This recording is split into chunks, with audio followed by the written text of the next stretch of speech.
앞으로 전자계약으로 주택 매매, 임대차 계약을 맺으면 소유권 이전, 전세권 설정 등기 시 등기 수수료를 최대 70%까지 할인받을 수 있게 됩니다.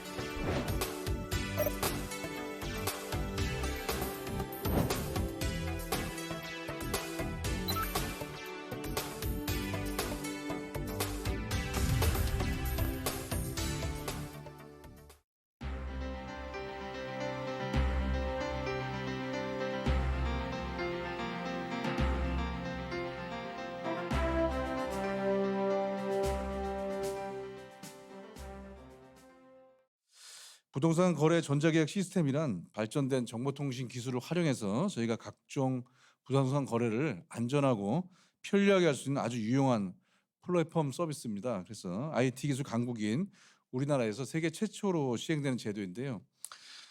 지금 전 세계가 4차 산업이 활성화되면서 그 기존의 시전 가능성이 낮다고 생각했던 우리가 뭐 어떻게 보면 상상 속에만 했던 서비스들도 많이 발생하고 있습니다.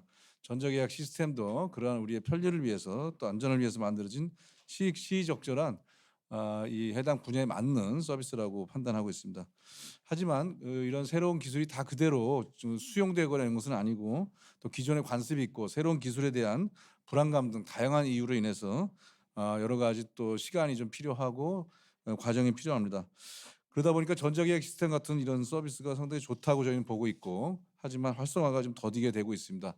저는 국회에서 국토교통위 회의가 열릴 때마다 또 국정감사도 통해서 2016년부터 활성화의 필요성을 많이 강조해 왔습니다. 하지만 아직까지도 이 전자계약 공공부문 활성화라든지 이런 전체적인 활성화가 더디게 진행되는 것에 대해서 안타까움을 금할 수가 없습니다. 오늘 토론회에서 각 다양한 기관에서 오신 전문가분들의 의견을 모아서 이 부동산 전자계약 시스템이 활용됐을 때 어떠한 그 우리의 실질적인 효과가 있고 또 편리함을 주는지에 대해서 많은 논의가 있을 필요가 있겠습니다. 또 그 수용 과정에서의 문제점이 있다면 그것도 말씀해 주시면 감사하겠습니다. 여러분 오늘 참석해 주셔서 감사합니다. 고맙습니다. 우리나라의 관공서의 업무 처리 속도가 세계적으로 굉장히 우수한 것으로 알려져 있지만 요새는 출생 신고도 온라인으로 할 수 있다 이런 얘기를 듣고 얼마 전에 사실 좀 깜짝 놀랐습니다. 이런 혁신적 흐름에 발맞추어서 정부가 마련한 그 부동산 전자계약 시스템은 부동산 거래의 불편함과 불안함을 단박에 해소해 줄 것 같은 그런 제도입니다. 몇 년간 각광받았던 암호화폐 또 이런 암호화폐 시장이 신뢰받지 못했던 것은 자율 규제를 무색해 만드는 보안 사고와 정보 비대칭 그리고 미비한 법제도 탓이었습니다. 부동산 전자계약 시스템은 우리나라에서 최초로 시행하고 있고 거래 허위 신고나 미끼 매물, 이중 계약 등의 불법 편법 거래를 근절하는 동시에 누적된 실거래 데이터를 기반으로 해서 정확한 공시가격을 책정하는 것이 가능하도록 되어 있습니다. 시의적절한 부동산 대책을 마련하는 데 큰 보탬이 될 것으로 보입니다. 과연 무엇이 문제인지 점검하고 또 투명하고 안전한 부동산 거래와 공정한 거래 환경을 조성하기 위해 공공부문에서부터 활성화될 수 있는 방법들을 찾아주시는데 귀한 자리가 되었으면 좋겠습니다. 감사합니다. 부동산 전자계약 제도는 2016년도에 정부가 시범 사업을 시작을 했고 2017년도에 전국으로 확대했습니다. 전자계약을 하게 되면은 실거래가 신고 제도가 전자계약과 동시에 가름이 되고 또 동사무소에 가서 받아야 하는 확정일자의 불편함, 번거로움도 피할 수가 있습니다. 무엇보다 거래 안전성, 신뢰성, 투명성을 높이는데 가장 근간이 되고 있습니다. 하지만 아쉽게도 부동산 전자계약의 실적은 굉장히 미미합니다. 공공부문에서는 LH공사를 중심으로 해서 전자계약을 상당 부분 채택을 하고 있지만 여타 공공기관의 확산도는 아직까지는 미흡하고요. 또 민간 부문에서의 전자계약 활용률은 앞서 이인영 대표께서 말씀하신 대로 굉장히 낮은 수치에 머물러 있습니다. 아마도 종이 계약의 뿌리 깊은 관행, 또 새로운 기술에 대한 생소함, 그리고 또 어찌 보면은 개인정보라든가 이런 것들에 대한 아직까지의 의구심 같은 것들이 작용하지 않나 생각을 합니다. 저희 국토교통부 또 이 업무를 공공기관으로서 관리해주고 계신 한국감정원에서 앞으로 바른 그 전자계약에 관한 정보를 널리 알리기 위한 홍보 활동을 적극적으로 전개해야 될 것이고요. 또 전자계약을 부동산 중개업소라든가 거래 당사자들이 쉽게 편리하게 이용할 수 있도록 어떤 시스템이라든가 이용성과 관련된 유저 인터페이스에서의 개선 같은 것들도 앞으로 할 여지가 많다고 생각을 합니다. 하지만 1차적으로 제일 중요한 것은 오늘 그 토론회 주제이기도 하지만 공공부문에서 분양주택이라든가 임대주택과 관련된 계약을 할 때 우선적으로 전자계약을 채택하는 거라고 생각을 합니다. 공공부문에서의 활용도를 높이고 그러한 것들을 자연스럽게 민간으로 확산해 나가려는 노력이 절실한 상황입니다. 전자계약의 편리성 그리고 안전성 이런 것들을 감안할 때 공공기관의 전자계약 사용 의무화와 관련된 것도 앞으로 단계적으로 검토해 볼 필요가 있다고 생각을 하고 있고요. 이런 것들을 토대로 앞으로 민간 부문에서도 이 전자계약이 많은 국민들이 보편적으로 활용할 수 있는 제도로서 기능하는 것이 굉장히 중요하다고 생각합니다. 그래서 오늘 좋은 발제와 토론이 기대됩니다마는 전자계약제도 전반의 앞으로의 발전 방안을 모색할 수 있는 좋은 정책적인 대안들이 활발하게 제시되기를 기대하고 있습니다. 정부는 여러분들의 목소리에 귀 기울이고 부동산 시장, 부동산 거래의 투명성, 안정성 또 그런 것들을 높여나감과 동시에 이른바 프롭테크 그 부동산 시장과 관련된 민간의 새로운 비즈니스들이 신산업으로 창출될 수 있도록 하는데 최대한의 지원을 아끼지 않겠다는 말씀드리겠습니다. 감사합니다. 지금부터 부동산 전자계약 공공부문 활성화를 위한 정책 토론회를 시작하도록 하겠습니다. 먼저 이상윤 교수님께서 프롭테크를 활용한 공공의 부동산 전자계약 활성화 방안에 대한 주제 발표가 있도록 하겠습니다. 부동산 전자계약 자체가 도입된 거는 시간이 꽤 지났지만 뭐 앞에서 다 말씀들을 하셨던 것처럼 이것이 활성화되는데 사실은 쉽지가 않은 지금 상황이고요. 그래서 오늘 뭐 이런 그 부동산 전자계약과 관련해서 발표를 맡게 돼서 기쁘게 생각하고요. 저는 물론 이제 공공의 이런 그 부동산 전자계약의 활성화라는 당장의 과제가 있지만 장기적으로는 뭐 민간에 사실은 이런 전자계약이 일반화되는 것이 여러 가지 면에서 효율적이고 바람직하다라는 생각을 가지고 있습니다. 그런데 특히 이제 새로운 신기술이 계속 발전을 하고 있고 그런 부분들 중에 저희가 프롭텍이라는 이제 새로운 산업적인 흐름이 있습니다. 그래서 외국의 경우는 사실은 프롭텍을 이용한 부동산 전자계약도 많이 이루어지고 있고 그렇기 때문에 제가 후반부에는 이 부분을 좀 많이 소개를 해드릴 그럴 생각입니다. 전자계약의 현황에 대해서 제가 길게 말씀드릴 거는 없을 것 같고요. 이것이 시작된 배경은 지금 저희가 인터넷이나 스마트폰이 일상화되어 오는 과정이 있었고 자연스럽게 부동산 거래에서도 이런 종이계약보다는 전자계약 쪽으로 변화가 필요하다라는 이런 판단이 있었다고 생각을 합니다. 또 그동안에 이런 부동산 거래 계약을 하는 과정에서 생겨났던 여러 가지 뭐 허위 다운 계약이라든지 이중 계약이라든지 거래 사고에 관한 이런 부분들도 좀 해소를 할 필요성 그런 것이 있었고요.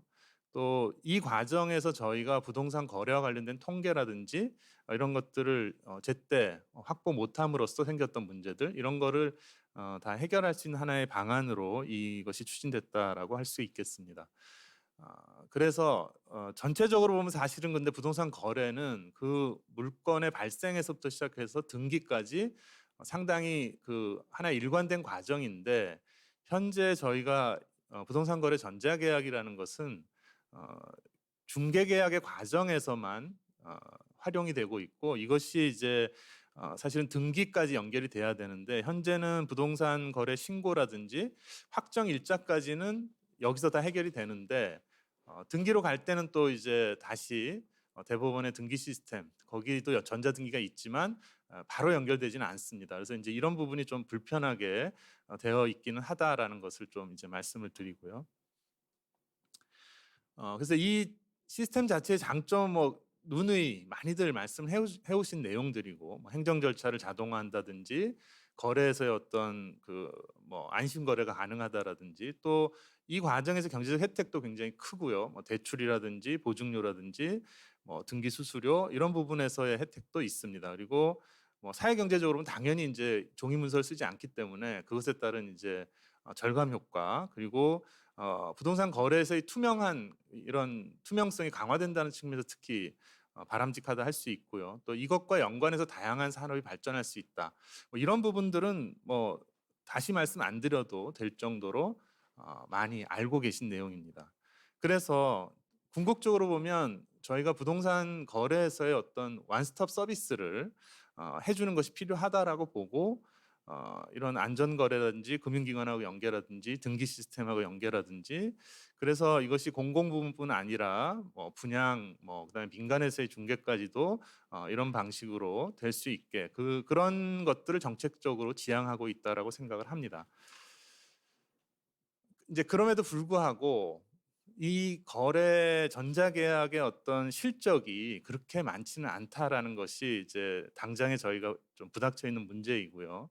16년부터 시작해서 지금까지 뭐 한 1% 정도의 거래, 조금씩 늘긴 했지만 그것이 그렇게 크게 늘지 않았고 보시는 것처럼 이제 공공에서 그나마 이것이 좀 늘어나는 상황이고 또 사실은 공공에서 는다는 것의 상당한 부분은 또 임대 계약의 형태를 취하고 있습니다. 그래서 이런 부분들을 이제 어떻게 이런 문제가 왜 생겨나고 있고 해소할 것인가 이런 부분에 대해서 좀 말씀을 드리려고 합니다. 부동산 전자계약이 사실상 공공과 임대에서 대부분 이루어지고 있어서 전체 계약의 약 85%가 공공 그리고 민간 부분은 15% 정도에 불과하고 있습니다. 그리고 민간에서조차도 대부분은 이 기금을 출자나 융자를 받는 공공지원 임대주택에서 주로 일어나고 있습니다. 그래서 전체적으로 보면 매매와 임대 비중에서 임대가 90%, 매매는 사실은 10%에 불과하고요. 또 전자계약 시스템을 쓰고 있는 곳이 LH나 SH 뭐 이런 한 6군데 정도. 그렇지만 전체적으로 보면 뭐 지방공사라든지 이런 경우에는 아직 도입이 또 안 돼 있습니다. 그리고 전자계약을 취급하는 이제 사실은 뭐 직접적으로 이 임대 관리하는 쪽에서 운영하기도 하지만 대부분은 이제 중개 과정에서 해야 되는데 그러면 전자계약 시스템에 공인중개사들이 얼마나 들어와 있느냐라고 보면 전체 한 20% 정도만 이 전자계약을 할 수 있는데 현재 등록이 돼 있다라는 것이죠. 이제 그나마 약간 이제 민간에서 지금 이루어지고 있는 것이 공공지원 민간임대주택의 전자계약인데 뭐 아시는 것처럼 이 뭐 동탄이나 뭐 김포, 뭐 인천 이런 지역에 이제 한 1,000에서 2,000세대 정도의 장기 임대 쪽에 민간 쪽에 이런 전자계약이 이루어지고 있습니다.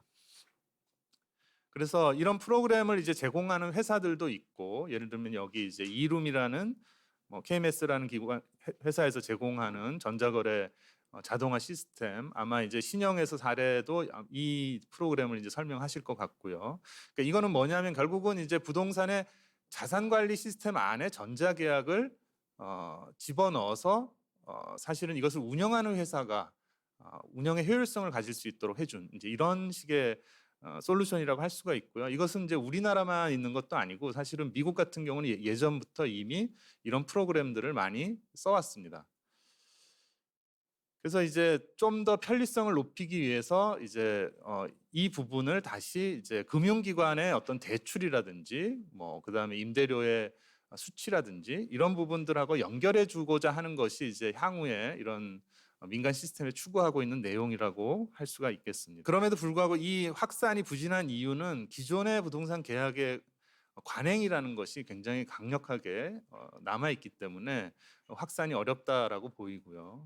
이 서면 계약이 익숙하다는 것이 단순히 좋은 시스템이 있다고 사람이 옮겨가는 것이 아닌 것이죠. 그러니까 우리가 은행에서 예를 들면 통장 거래를 하지 않고 인터넷에 모바일로 거래하면 되지 않냐라고 해도 여전히 통장 계약을 하는 통장으로 거래하는 사람이 있듯이 더구나 부동산의 경우에 자산의 규모가 크고 그런 과정에서 서면 계약에 대한 이런 의존도가 쉽게 바뀌지 않는 이제 이런 문제들이 분명히 있다라고 보입니다. 그래서 그리고 그것이 주는 그 관행에서 주는 어떤 장점들이 또 있었던 거죠. 뭐 특히 이제 매도인이나 매수인들이 임대인이나 이런 쪽에서 특히 세원에 대한 것이라든지 또는 뭐 중개 수수료에 대한 부분이라든지 그래서 굳이 뭐 이런 부분들을 노출하면서까지 거래를 해야 되느냐라는 부분에서 이것이 이제 좀 바뀌지 않는 이런 것이 있어 왔고요. 그다음에 현재 전자계약 시스템 자체가 뭐 아시겠지만 이 일반 중개 거래는 되지만 뭐 증여나 상속이나 신탁 같은 이제 이 거래 여러 가지 종류 중에 또 해당이 안 되는 경우도 굉장히 많이 있습니다. 그래서 이런 부분들도 확산이 어려운 이유 중에 하나라고 할 수 있고요. 그래서 제 생각에는 이 전자계약 시스템이 결국은 전자계약 딱 하나만으로 확산이 되거나 활용되기는 쉽지 않을 것 같다. 그래서 이것이 하나의 라이프 사이클을 구성하는 그러니까 부동산의 어떤 최초의 발생에서부터 소멸에 이르는 과정이 관리가 돼야만 이 전자계약이라는 것도 활성화도 되고 활용도도 높아질 수 있겠다라는 생각을 하게 됩니다. 그래서 뭐 분양이라든지 이 어떤 매각 물건이 시장에 공급될 때 그 정보부터 시작해서 뭐 최종적으로 재건축이나 재개발로 끝날 때까지 이런 과정이 일관되게 관리될 필요가 있고 또 이런 부분들은 기존에 이 부동산 쪽에서 있었던 허위 매물이라든지 분양 사기라든지 이런 부분들을 또 상당히 줄여줄 수 있는 그런 것이라고 보고 그래서 거래의 어떤 정보망을 통한 제공 그리고 중개계약의 전자계약과 등기 이런 부분들이 같이 연결이 될 필요가 있다라고 생각을 합니다. 그리고 이 프롭텍과 관련해서도 저희가 새롭게 발전하고 있는 기술이 기존에 저희가 이제 이 전자계약이라는 시스템에서는 뭐 공인인증이라든지 여러 가지 이런 기존의 어떤 기술적인 그런 내용으로 만들어져 있지만 사실 지금의 상황에서는 그런 부분들을 다 뭐 블록체인 시스템이라든지 이런 식으로 다 바꿔가고 있는 과정이기 때문에 지금의 전자계약의 어떤 기술적인 부분도 바뀌는 장기적으로는 그런 부분도 좀 준비를 할 필요가 있다라고 생각을 합니다. 그러면은 이제 어떤 방식으로 우리가 이 전자거래를 확대할 거냐라고 했을 때 이제 하나는 사실 우리 지금 블록체인과 관련된 그 시도들 R&D가 없는 건 아닙니다. 그래서 2018년에 과기정통부가 블록체인 기술 발전 전략의 6대 시범 사업 안에 이 부동산 거래를 넣어놨습니다. 그래서 이제 어느 정도 나갔는지는 모르지만 어쨌든 이 부분이 중요한 하나의 대상이 되어 있고요. 그러면 제주도가 이제 부동산 종합 문서 시스템이라는 것을 블록체인 기술로 2019년부터 시범 사업을 이제 하고 있는데 현재는 이제 한 4개 종 정도의 문건을 이제 금융기관들하고 연결해서 이제 그 거래에 활용하는 정도를 하고는 있습니다. 그런데 실제로 필요한 문건 종류가 저희가 뭐 한 15종에서 18종 정도 되기 때문에 사실 이거는 굉장히 불안정한 수준이죠. 그래서 이보다는 좀 더 진도를 나가야 되는 이제 상황인데 현재 그렇게 되고 있지는 않다라는 것이고요. 그다음에 이제 국내 기업들 중에 이런 이제 블록체인 기술의 어떤 소프트웨어로서 이제 바스라는 시스템을 제공하겠다 이런 회사들이 나타나고 있습니다. 그러니까 미국 같으면 이런 것들이 이제 기초가 돼서 그것을 활용해서 이제 하고 있는 것들인데 이제 뭐 그런 부분이 이제 시도가 되고 있다 이런 정도 말씀을 드리고요. 뭐 프롭텍이라는 것에 대한 관심도가 높아진 것이 뭐 오래되지 않았습니다. 저희가 뭐 회사들은 뭐 한 5, 6년 전, 7, 8년 전에 생겼지만 지금 이제 최근 들어서 이런 그 새로운 기술을 적용하는 회사들이 부동산 포탈에도 있고요. 그다음에 뭐 자산 관리 쪽에도 있고 또 그런 그 가치 평가 쪽에도 있습니다. 그래서 이제 이런 회사들이 많이 등장하고 있다는 걸 제가 좀 말씀을 드리고, 그래서 이 국내 프롭텍들이 뭐 평가, 중개, 관리, 금융 이런 분야에서 앱이나 인터넷으로 많은 부분의 이런 서비스들을 하고 있는데, 이것이 지금 전자계약하고 딱히 연결이 잘 안 되고 있는 지금 상황입니다. 그러니까 그걸 완전히 별개로 사실은 되고 있다고 할 수가 있고요. 아까 뭐 제가 임대관리 분야에서 이제 일부 전자계약을 활용한 이제 자산관리 프로그램 같은 거 이런 정도가 현재 하고 있는 수준이라고 보이기 때문에 그거보다는 좀 더 적극적으로 이런 프롭텍이 가지고 있는 앱이나 인터넷 프로그램에도 이 전자결제가 좀 탑재될 필요가 있다, 이런 생각을 하게 되고요. 그래서 이것이 이제 기존의 프롭텍의 뭐 프로그램을 탑재하냐 안 하냐라는 문제를 넘어서 사실은 부동산 거래 전반에 대한 어떤 관리에 대해서 저희가 한번 생각을 해볼 필요가 있다고 보입니다. 그러니까 매물이 최초에 등록이 되는 과정, 뭐 분양부터 시작해서 그것이 평가, 거래, 융자, 등기, 관리, 멸실 이런 부분들이 사실은 이렇게 다 개별적 분산적으로 될 이유가 저는 별로 없어 보이고, 오히려 그것이 종합돼서 하나의 일관된 과정이 된다면 훨씬 더 좋을 수 있다. 당장에 가장 문제가 되는 것은 이제 등기가 자동으로 되지 않는다는 문제거든요. 그래서 이 부분을 물론 이게 이제 뭐 행정부처도 다르고 이렇기 때문에 문제가 쉽게 해결이 안 되고는 있지만, 어차피 전자등기가 되고 있는 상황에서 전자계약이 전자등기로 연결되는 것이 한 곳에서 일어나는 것이 바람직하다라고 저는 생각을 하고요. 뭐 여기에 이제 기술적으로 많은 문제가 있죠. 예를 들면 뭐 법정동의 그런 어떤 분류체계를 쓰는 경우하고 뭐 도로명을 쓰는 경우하고 뭐 이런 식의 문제들은 있는데, 그건 뭐 저희가 기술적인 문제니까 해결을 하면 되는 문제라고 보이고요. 그리고 중개 과정 이전에 발생되고 있는 이제 매물 등록에 대한 논란도 굉장히 많이 있습니다. 그래서 뭐 지금 사실은 그 허위 매물로 인한 사회 경제적인 손실이 굉장히 크고, 또 그것으로 인해서 부동산의 계약에 대한 어떤 불신도 또 연결이 될 수 있기 때문에 이 문제도 역시 좀 해결을 해 가야 되는 부분이라고 생각을 하고요. 그래서 이런 물건의 등록, 그리고 그 과정에서 이 물건들에 대한 가치의 평가라든지 또는 그것에 이제 중개에 연결하는 이런 과정들도 저희가 장기적으로 좀 검토가 돼야 되겠다라고 생각합니다. 그래서 우리나라가 비교적 부동산에 관한 이런 전자계약이나 뭐 다양한 지금 그 시스템들을 제공을 하고 있어요. 그래서 뭐 공공 같은 경우에 마이홈이라든지 또 임대사업자들을 위한 이제 렌트홈이라든지 이런 것들이 다 있습니다. 있는데 사실 이 부분이 또 전자계약이나 다른 여러 가지 이런 지금 중개 과정에 일어나는 일들하고 딱히 연결이 돼 있지 않은 것이죠. 이제 이런 부분들도 저희가 좀 해결을 해가야 될 거라고 생각을 하고 있습니다. 그래서 이 부동산 전자계약의 어떤 유용성 이런 것들을 고려했을 때 물론 공공 부분부터 의무화를 해가는 것이 이제 맞다고 일단 생각을 하고요. 또 공공 부분의 대부분이 사실은 임대하고 연결이 돼 있기 때문에 크게 문제가 없어 보여요. 그래서 이제 이런 부분들을 의무화하는 것들을 우선적으로 진행을 했으면 좋겠다고 생각을 하고요. 그래서 공공 부분 중에 공기업들 또 뭐 캠코라든지 지자체라든지 이런 부분에 이제 각종의 국공유 부동산 자산들이 있고 이것들을 거래하는 과정에서 전자결제를 의무화하는 것이 이제 필요해 보인다고 생각이 됩니다. 그리고 당연히 이 과정에서 등기까지 개선이 돼서 연결이 돼서 중개부터 등기까지가 하나의 그 원스톱으로 전자계약이 진행되도록 이렇게 하는 게 필요하고요. 이런 것들이 이제 확립이 된 상황에서 사실 민간도 이제 활성화를 해야 한다라고 보이고, 이게 민간이 지금 현재로서는 이제 어쨌든 정부가 가지는 기금이라든지 이런 것들 또는 세제 혜택이라든지 이런 걸 통해서 지원되고 있는 이제 뭐 공적 지원 임대주택이나 이런 부분에서 먼저 이루어지고는 있는데, 뭐 이런 부분도 필요하면 의무화를 할 필요가 있다고 보이고, 또 이런 성과들이 결국은 민간으로 확산되는 과정이 일어나야 된다고 생각을 합니다. 그리고 이 과정에서 당연히 우리 정부가 가지고 있는 이제 뭐 렌트홈이라든지 뭐 이런 시스템들도 다 좀 같이 연결이 돼서 특히 이제 민간의 임대사업자들이 이런 부분을 많이 활용할 수 있도록 이렇게 할 필요가 있다고 보입니다.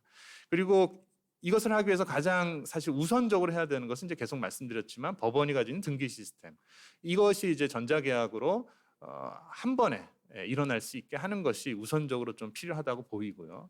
또 그런 것이 된다는 전제 하에서 이제 앞단에 그런 매물이라든지 그 기존의 부동산의 어떤 포탈이나 이런 것을 통해서 지금 홍보되고 있는 여러 가지 그런 물건의 부분들도 이런 어떤 일본의 사례나 이런 걸 봤을 때 그런 거래망에 같이 들어갈 수 있게 해준다면 상당히 좀 우리가 부닥쳐 있는 이 중개 과정에서 부닥치고 있는 여러 가지 문제들이 해결될 수 있지 않을까 이런 생각을 합니다. 그리고 제가 이제 마지막으로 중장기적으로 이 블록체인 기술을 쓰는 문제에 대해서 말씀을 드리는 것은 저희가 예를 들어서 이전에 이제 통장 거래에서 인터넷으로 옮겨오고 사실은 인터넷을 하는 과정에서 이제 개인 그 인식을 위한 그런 뭐 공인 인증이라든지 이런 것들을 많이 써왔어요. 그런데 최근에 이제 모바일로 오면서 사실은 그런 그 공인 인증이라는 게 없어요. 지금은 아주 자연스럽게 그 비용도 없어요. 그러니까 이런 식으로 지금 바뀌었거든요. 그것하고 사실은 맥락을 같이 해서 보면 지금의 전자계약의 방식에서 한 단계 더 기술적으로 좀 나가서 저희가 금융에서의 지금 그 기술적인 발전의 수준하고 같은 그런 전자계약으로 대체해야 되지 않겠냐 그런 생각을 좀 하게 됩니다. 제 발표는 이상으로 마치겠습니다. 감사합니다.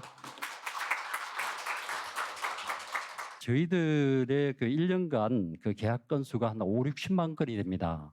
5, 60만 건의 계약 중에 지금 3년간의 누적치가 5만여 건이라는 것은 굉장히 참 실적이 미미합니다. 그래서 지난 우리 그 3년간의 그 전자계약 시스템 이용 경험을 바탕으로 해서 활성화를 위한 몇 가지 그 장애 요인을 말씀드리겠습니다. 첫째, 그 부동산 거래 전반의 어떤 그 전자계약 확산을 위해서는 지금과 같은 그 부동산 수요자 위주의 유인책 말을 예를 들자면 그 대출 금리 우대라든지 실거래 신고 자동 또 확정일자 자동 부여 법무사 수수료 뭐 약간 이렇게 혜택을 주는 부분 이런 거로는 한계가 있지 않나. 사실상 그 부동산 시장은 현실적으로 공급자 우위 시장이라고 봐야 됩니다. 그래서 공급자인 그 매도인이나 임대인 또는 그 중개를 거래하는 그 공인중개사들의 참여를 유도할 수 있는 방안이 반드시 수반이 되어야 되지 않을까 생각이 듭니다. 두 번째는 전자계약 시스템의 안정화와 고도화가 필요합니다. 우리 공사는 이 자체적으로 이 전자계약을 활성화해야 되겠다는 인식을 미리부터 갖고 있었습니다. 62년도 설립된 주택공사부터 해서 2010년 9년도에 또 토지공사까지 이제 합쳐서 양사의 그 기존의 그 계약서는 영구 보존 문서입니다. 그러다 보니까 이거를 보관하는데 어마어마한 공간이 필요합니다. 강남 모초에 지하 공간 60평에 서류로 꽉 차 있습니다. 그런 게 점점 늘어나고 있고 그 비싼 강남 공간에 이렇게 그 계약서로 이렇게 채워가는 그런 것 때문에 저희들도 하루바삐 전자계약을 활성화해서 좀 스마트한 그런 업무 처리가 요구되는 상황인데 활성화돼야 됩니다. 이제 그 전제 조건으로 그 전부터 이제 저들도 그 인터넷 청약 시스템을 운영하면서 전자계약을 이제 유도를 해왔는데 저희들이 이제 국가 전자계약 시스템과 연계를 하면서 상당 부분의 이제 그 오류들은 그 현장 직원들과 고객 의견들을 반영을 해서 보완을 했습니다만은 그 양 시스템 간의 그 어떤 그 정보 송수신 속도 문제라든지 또 그 오류 발생 시의 그 즉각 대응 부분이라든지 또 표준 계약서를 저들이 그때 이제 변경해서 사용을 합니다만은 그 변경된 내용을 반영 요청하는데 저희들 내부적으로 하면 3, 4일 걸릴 거를 요청을 하면 한 달 정도 이렇게 대기를 해야 됩니다. 그러다 보니까 굉장히 불편하다. 그런 현장 직원들의 의견들이 있습니다. 또 지자체 등 관계기관과의 긴밀한 협조 체계 구축이 필요합니다. 그 임차인 입장에서는 그 버팀목 전세 자금 대출 이율 할인 부분이 있기 때문에 적극적으로 이제 이 전자계약을 요구하는 사례가 있습니다. 그런데 이 전자기획을 하다 보면 단순한 오류가 인간이다 보니까 또 이제 우리가 대량 공급을 하고 이러다 보니까 생기는데 오류 좀 단순한 오류인데도 불구하고 지자체 공무원들은 무조건 팔립니다. 그렇게 되다 보니까 이걸 활성화하는 데 문제가 있고요. 또 금융권 또 그렇습니다. 이게 대출을 함에 있어서 우대금리 적용 시에 뭐 꼭 전자계약서를 미리 제출해라. 그렇게 하면 사실 이분들이 어떤 그 대출을 받아서 보증금을 이렇게 저희들이 납부하고 계약 완료를 하는데 보증금을 이렇게 그 부족분을 채우기 위한 대출을 하는데 뭐 이게 계약이 당첨 사실이 확실히 됐는데도 불구하고 굳이 계약서를 요구한다든지 이런 부분이 좀 문제가 있는 것 같습니다. 네 번째는 그 계약 방식에 대한 그 선택권을 존중해야 될 것 같습니다. 우리 임대주택의 그 많은 입주민들은 고령자이거나 장애인 또는 저소득계층이기 때문에 PC라든지 모바일 환경에 익숙하지 않습니다. 그래서 우리가 인터넷 청약을 할 때도 이런 분들을 위해서 현장 접수도 병행을 하고 있습니다. 또 디지털 소외 현상이 사회 문제가 되고 있는 점을 고려한다면은 그 정보 취약계층에 대한 그 선택권 존중 방안 이런 부분도 고려가 돼야 될 것 같습니다. 다섯 번째입니다. 모바일 등의 그 전자계약 수단의 그 다양화가 필요합니다. 지금 전자계약은 PC라든지 모바일 또는 태블릿 이렇게 해서 한 3가지 방식으로 이제 가능한데 우리 공사는 공인인증서를 통한 PC 계약만 이제 지원해 왔는데 최근에 아마 국가정보 시스템에서도 이제 앱을 통한 또 휴대전화로 계약이 가능한 이 제도를 지금 구축 중에 있는 걸로 알고 있습니다. 그 시범 사용을 한 여러 분들의 댓글들이 굉장히 험하다는 사실을 아마 운영기관에서도 잘 알고 계실 텐데 좀 이렇게 뭐 어떤 그 인력 충원이라든지 예산 지원을 통해서 좀 이렇게 적극 해결해 나갈 문제인 것 같습니다. 그리고 이제 마지막으로 홍보 부분은 이제 국민 공감대 형성 차원에서 좀 파급효과 큰 TV 광고라든지 이런 걸로 해서 지속적으로 좀 이렇게 전개해 주셨으면 합니다. 예, 마치면서 우리 그 전자계약 활성화를 위한 우리 LH의 역할이 크다는 점 잘 알고 있습니다. 이 자리에서 도출된 문제점에 대해서 국토교통부는 물론 한국감정원 및 유관 기관과 함께 고민하면서 전자계약이 성공적으로 정착 확산될 수 있도록 최선을 다하겠습니다. 감사합니다. 네, 저희 공사는 이제 2017년부터 이제 그 전자계약을 도입을 했습니다. 그래서 2017년도에 이제 임대주택의 그 종류가 다양한데요. 국민임대하고 행복주택을 먼저 좀 도입을 했고, 2019년도에는 이제 장기전세와 재개발 임대주택에 대해서 전자계약을 도입을 했습니다. 그래서 그 한번 그 실적을 보면 우리 이상영 교수님께서 말씀하셨던 그 실적에 보니까 거의 그 LH하고 저희 공사를 합치면 공공 부분에 거의 통계가 비슷하게 맞는 것 같습니다. 그래서 그래서 저희 아직까지는 좀 공공 부분에서 저희 공사하고 LH가 많이 담당을 하고 있구나라는 걸 알게 됐고요. 저희 그 전자계약 계약률은 저희들이 그 상대적으로 좀 공급하는 호수에 비해서 상당히 높습니다. 72% 정도. 행복주택 같은 경우 89%가 전자계약을 통하고 하고 있고요. 국민임대와 장기전세 합쳐서 보니까 한 72% 정도가 저희들이 전자계약을 하고 있습니다. 상당히 높은 그 전자계약률을 보이고 있습니다. 저희 공사에서는.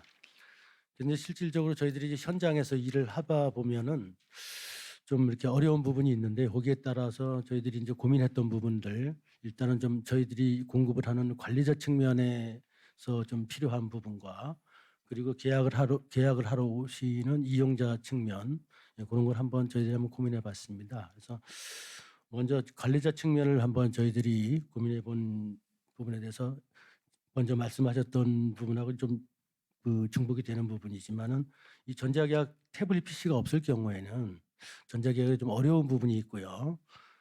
그다음에 이제 우리 서명 계약에 관해서 굉장히 익숙한 고객이 지금까지 관례성으로 익숙해져 있기 때문에 저희들이 전자계약을 하더라도 꼭 프린터를 한부 해달라고 합니다.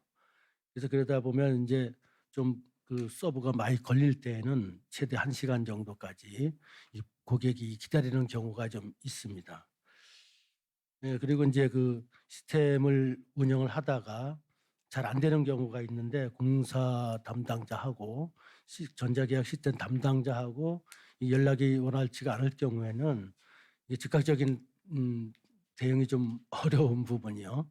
어려운 부분이 있다는 부분이 좀 저희들 관리자 측면에서 고민을 했던 부분이고요. 이용자 측면에서 고민해 봤을 때는 이제 저희 임대 아파트 부분들이 되게 장애인이나 기초생활수급자 같은 사회 취약계층이 일부 있습니다. 근데 그분들께서는 이제 전자계약에 대한 이해도나 관심도가 좀 떨어진다는 부분들. 그리고 이제 휴대폰으로 인증을 할 때 고령자나 이제 장애인 같은 경우는 사실 본인 이름이 아닌 이제 다른 사람 이름으로 자녀라든가 다른 사람 이름으로 이렇게 휴대폰이 되어 있는데 그런 경우에는 이제 전자계약이 불가능한 점들. 그다음에 이제 고령자나 장애인 같은 경우 은행에서 공인인증서 같은 경우 이제 발급을 좀 제한을 두는 경우가 있거든요. 그런 경우도 이용자 측면에서 좀 불편하지 않을까 생각을 합니다. 그래서 이제 일단은 저희들이 공공부문에 대해서 이제 전자계약의 의무화를 이제 시행에 앞서서 고령자나 장애인 같은 경우 본인 인증의 한계 이런 것들을 좀 먼저 좀 고민을 해야 되지 않겠나 이렇게 생각을 합니다.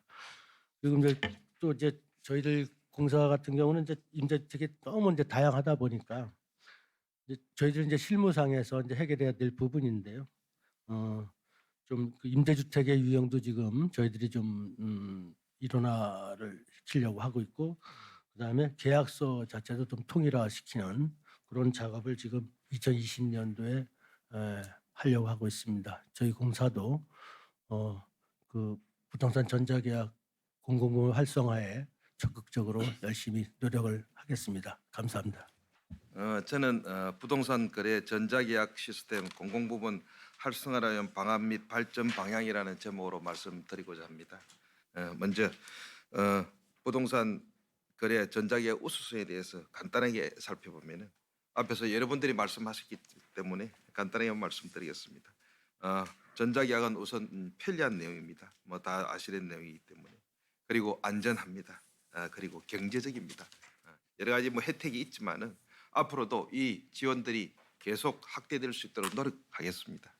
그동안 전자계약 활성화의 장애 요인을 간략하게 살펴보면 잘 아시겠지만 민간 부분에서는 기존의 종이 계약에 익숙한 관행과 뭐 세원 노출, 뭐 전자계약 이용 의무화에 대한 법률적인 미비, 뭐 이런 사유로 중개 거래를 통한 전자계약 체결 실적이 다소 저조한 것은 사실입니다. 그리고 매수인 임차인 이 이제 전자계약을 원하는 이유는 실거래나 확정일자 자동 신고, 계약서 조회, 행정적 편의와 대출 우대 금리 등 경제적 혜택 때문이지만 사실은 중개사, 매도인, 임대인은 직접적인 혜택이 뭐 상대적으로 없거나 적은 실정입니다. 그래서 실질적인 확대에는 다소 어려운 점이 있었습니다. 현재 전자계약은 공공부문의 충분한 계약 건수와 민간 대비 이 계약 프로세스의 높은 전산화를 바탕으로 공공부문 임대차 계약을 중심으로 그 성과를 나타내고 있습니다.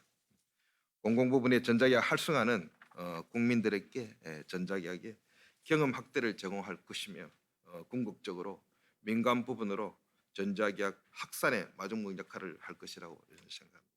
앞으로 전자계약 공공부문 활성화 추진 방향을 말씀을 드리면 공공부문에서는 뭐 LH공사, SH공사, 뭐 캔코, 지방공사 등 공공기관 업무 협의를 통해서 전자계약 적용 대상을 단계적으로 확대 추진하겠습니다. 또한 국토교통부와 전자계약 활성화를 위한 정책 수립 지원 공공기관 협력 등을 통해서 다양한 공공 부분에서 전자계약이 활용될 수 있도록 환경을 조성하는 것이 필수적이라고 생각하며 이를 바탕으로 민간 부분으로도 확대도 기대할 수 있을 것입니다. 하지만 분양 계약 부분에서 여러분들이 지적하신 것처럼 전자금융제도도 부재되고 전자등기 불가능 등 제도적인 문제점들이 여전히 존재하고 전자계약 활성화에 좀 어려움을 겪고 있습니다. 이와 같은 문제점들 해결을 위해서는 유관 정부기관 부처와 긴밀한 협업을 신속히 이루어진다고 봅니다. 이렇게 공공부문에서 전자계약 활성화에 큰 견인력을 제공한다면 국민에게 전자계약을 경험할 수 있는 기회를 보다 많이 제공하여 다양한 장점과 편리성을 가진 전자계약 시스템의 확산이 앞당겨질 것으로 확신합니다. 앞으로 전자계약의 미래는 전자계약이 본격적으로 활성화되어 널리 활용되면 국민들은 보다 편리하게 안심하고 부동산 거래를 할 수 있고 기업은 효율적인 업무 처리가 가능해지고 정부는 부동산 거래 전 과정을 투명하게 파악할 수 있어 부동산 동향 파악의 적시성 확보와 부동산 정책 지원에도 도움이 될 수 있을 것으로 여겨집니다. 한편 전자계약 활성화는 부동산 분야에서 새롭게 떠오르는 프롭테크 시대에 맞춰 IT 기반의 정보기술과 결합하여 부동산 서비스 산업 발전을 이끄는 원동력이 될 것으로 생각합니다. 마무리하면서 부동산 거래 전자계의 주 목적은 국민이 보다 편리하고 안전하며 경제적으로 부동산 거래를 할 수 있도록 하는 데 있습니다. 더불어 정부 부동산 정책의 효율적 수행을 기하는 데 있습니다. 전자계약 정착과 확산을 위하여 한국감정원은 위탁 운영기관으로서 국민을 최우선으로 생각하는 자세로 전자계약 시스템을 보완하고 활성화할 수 있도록 노력해 나가겠습니다. 여러 가지 토론을 하셨지만은 국토연구원의 이수육 본부장이 말씀하신 것처럼 우리가 궁극적으로는 개인이 거래하는 직거래 부분에도 어떤 전자계약도 도입이 돼야 되지 않느냐. 회의 내용은 없지만은 그러시고 여러 말씀하신 부분 중에서 저희들이 잘 검토를 해서 실무적으로 검토를 하고 반영할 수 있도록 하겠습니다. 감사합니다. 그 전자계약 시스템을 이제 저희가 최초로 이제 2016년도에 도입을 하고 나서 이 지금 전자계약 실적이 이제 조금씩 이제 증가를 해 왔었는데 작년 같은 경우에는 이제 총 한 이제 6만 6천여 건이 이제 전자계약으로 이제 체결이 됐습니다. 그래서 많은 분들이 이제 보시기에는 사실 이게 또 미미한 숫자일 수도 있지만 그 전년도에 비하면 사실 그 전년도가 한 2만 8천 건 정도 됐었거든요. 그래서 한 2배 이상 늘어나면서 이제 전자계약에 대한 부분도 조금씩 좀 인지도가 이제 올라가고는 있다고 보여지는데 다만 이제 그 전체 이제 그 거래 계약에서 이제 대비를 하면은 이제 아직까지는 이제 한 2% 정도까지 올랐는데 이 숫자가 굉장히 좀 저조한 수준이기 때문에 이 전자계약에 대해서 좀 활성화가 좀 잘 안 되고 있는 측면은 좀 사실입니다. 그래서 이 전자계약이 이제 활성화되지 못하는 이유에 대해서 좀 많은 분들이 좀 얘기를 해주셨었는데 가장 큰 거는 이제 아무래도 이제 종이계약서에 대한 이제 선호와 이제 그동안 아무래도 좀 익숙한 것에 대해서 사람들이 그 계약 수단도 이제 선택을 하게 되기 때문이라고 보는데요. 이제 그 거래 비용을 줄여서 이 전자계약이 진짜 편리하다라는 좀 인식이 좀 확산되는 게 필요할 것 같습니다. 아무리 뭐 정부나 이제 기관에서 이 전자계약의 이제 장점을 이제 홍보를 한다고 하더라도 결국에는 이제 직접적인 그 이용자가 전자계약의 어떤 편리성을 좀 체감을 해야 될 것 같습니다. 전자계약이 처음에 이제 2016년도에 이제 도입을 됐을 때 이게 막바로 전국적으로 실시되지는 않았고 서초 지역에 처음에 도입이 됐었습니다. 그리고 그 이후에 이제 서울을 이제 시작으로 이제 2017년도 이제 전국적으로 확산이 되었는데요. 이 서초 지역에 이제 도입을 했었다는 거는 아무래도 이제 거래의 어떤 투명성 차원의 목적이 좀 강했다고 봅니다. 그래서 그 앞에 그 이상현 교수님이나 아니면 이제 김재희 센터장님이 이제 말씀하셨던 그런 장점들에 대해서는 제가 별도로 언급은 하지 않겠습니다.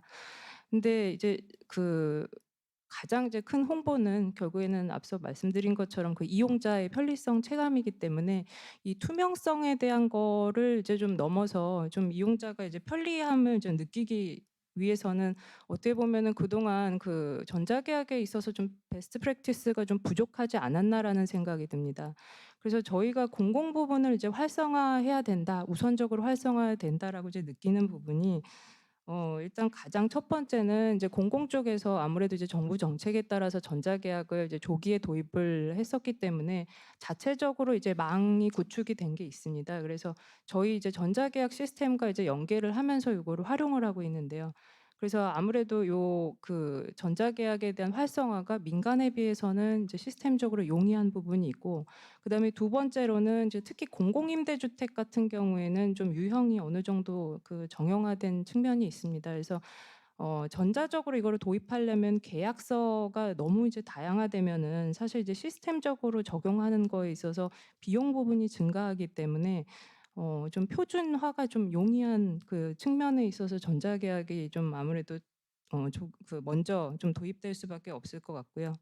그래서 이 공공 부분을 활성화하기 위해서는 여러 가지 저희가 넘어야 될 이제 과제들이 있을 것 같은데, 일단 그 계약서에 대한 이제 표준화는 현재도 표준 임대 같은 경우 이제 표준 계약서가 있습니다마는 조금 더 이 시스템에 적용하기가 용이하고 현실화하기 위해서 이제 실무적으로는 이제 국토부, 그다음에 그 LHSH 공사 등의 그 공공기관과 함께 이 지금 계약서의 표준화 작업은 좀 진행을 하고 있고요.